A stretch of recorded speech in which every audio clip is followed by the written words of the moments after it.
বাসের ঝাঁকুনির জন্য এই ভিডিওটি এরকমই হয়েছে, যে বাসের মধ্য থেকে এই ভিডিওটি করা হয়েছে। প্রিয় দর্শকগণ, আমি একদিন পদ্মা সেতুর উপরে গিয়েছিলাম।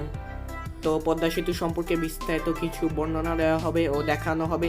তো ভিডিওটি দেখার পূর্বে আমার চ্যানেলটি অবশ্যই সাবস্ক্রাইব করুন, ভিডিওটি ভালো লাগলে লাইক করুন, বন্ধুদের সাথে শেয়ার করুন। চলুন এবার শুরু করা যাক। এই তো আমরা পদ্মা সেতুর উপর উঠে যাচ্ছি। এবার বর্ণনার পালা। পদ্মা সেতুর উপরের লেয়ারে সড়ক পথ ও নিচের লেয়ারে রেলপথ। 2022 সালের 25শে জুন পদ্মা সেতুর উদ্বোধন করা হয়।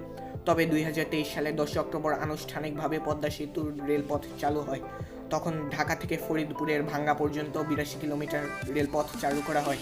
গুগলের তথ্য মতে ঢাকা থেকে যশোরের 169 কিলোমিটার রেলপথে সরাসরি যোগাযোগ চালু হতে যাচ্ছে।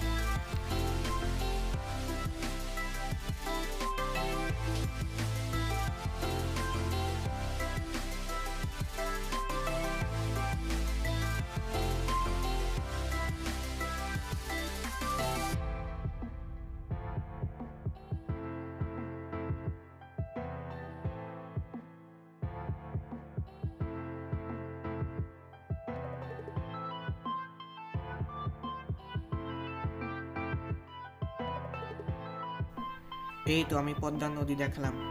দেখুন, পানিটা দেখা যায় না এখন যেহেতু অন্ধকার।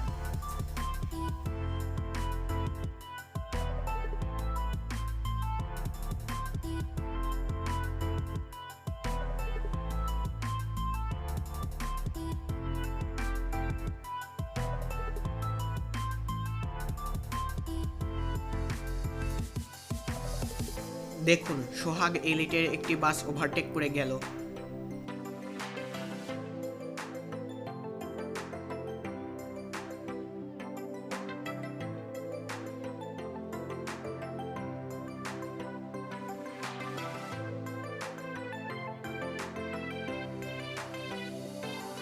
এই তো আমরা পদ্মা সেতু থেকে নেমে গেলাম। অনুগ্রহ করে আমার চ্যানেলটি সাবস্ক্রাইব করুন, ভিডিওটি ভালো লাগলে লাইক করুন, কোনো কিছু বিস্তারিত জানাতে কমেন্ট করুন ও ভিডিওটি অন্যদের সাথে শেয়ার করুন। সবাই ভালো থাকবেন, সুস্থ থাকবেন।